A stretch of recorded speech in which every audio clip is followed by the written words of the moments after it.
Hi, son.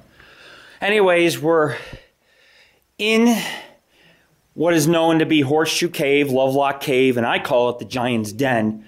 There was 10,000 artifacts that were excavated.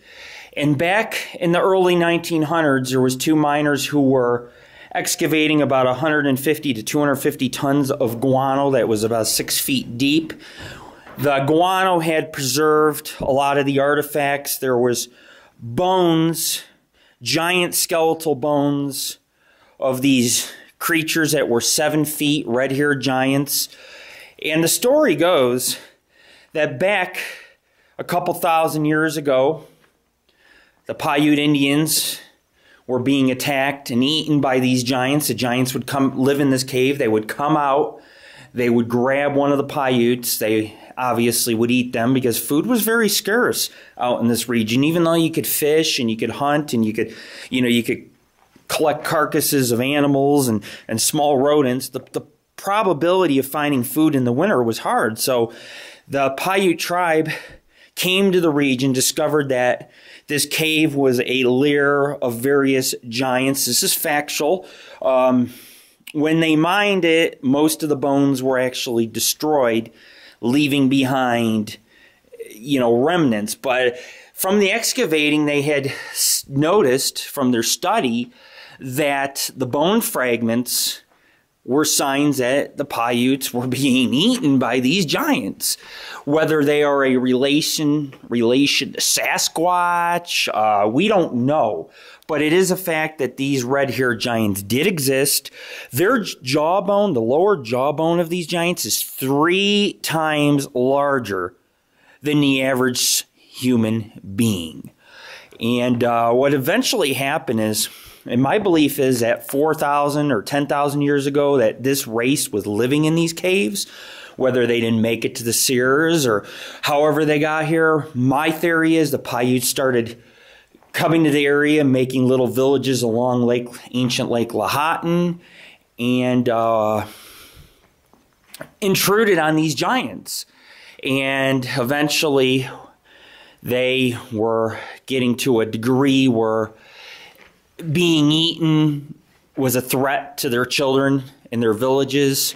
So they hunted down all the giants, killing them. There was only a few remaining.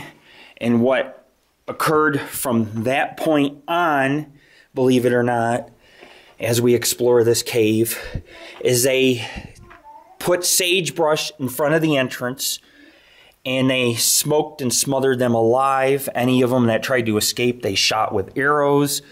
And when the giants died, their bodies were left in this cave, and they were mummified eventually by the bat guano helped preserve them. And, when the mining was done in the early 1900s, most of those bones were destroyed, but there is a couple, and it can be found in the Winnemucca Museum. And we have a little cavern down in here.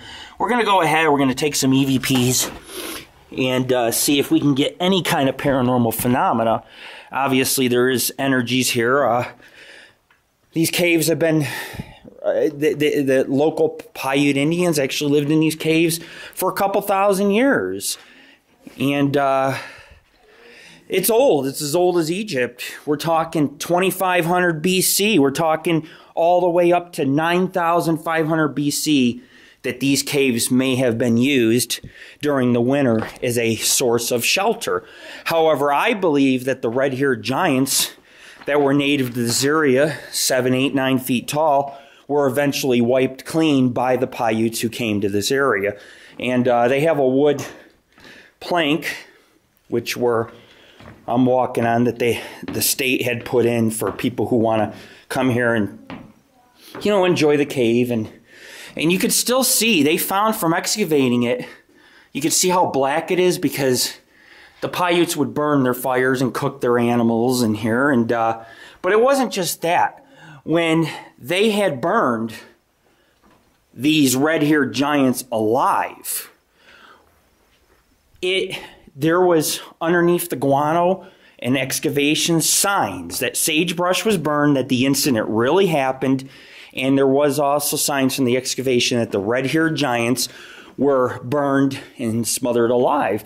And you could tell because of the layer of soot they found not only in the dirt, but the cave ceilings as well, which are pitch black. But anyways, we're going to go ahead and we're going to set up a little paranormal investigation in here. I'll do some night vision filming. I'm just going around the cave. It's 150 feet long by 50 feet wide, give or take. And it's large enough. I mean, you could have 20 giants living in here.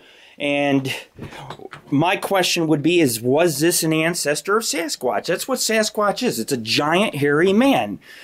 Or were these red-haired giants maybe Vikings? They say the Vikings came to America first. Maybe they were just a large, family of Vikings and they lived here. That would explain the red hair. But eventually they were killed, and probably because of their cannibalistic ways.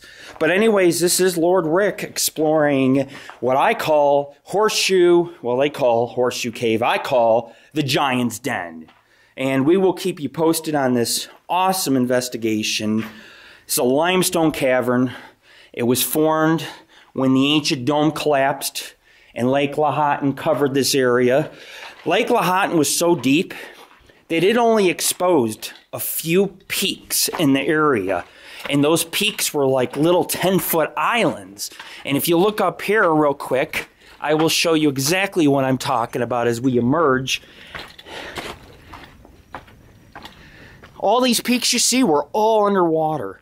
A couple of them had a few spots exposed. But the lake, ancient Lake Lahontan, filled this entire area. When the dome collapsed and the waves eroded this area, this cave entrance right here was formed.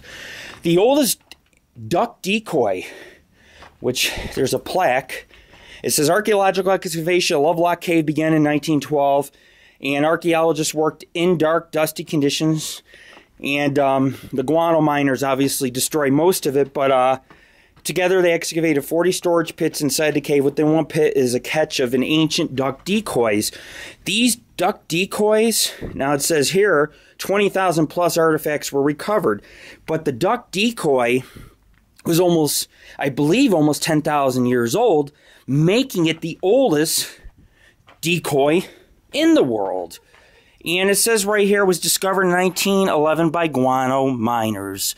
And the cave was used by prehistoric people approximately 2000 BC, and they used it for storage, tools, food, and other supplies.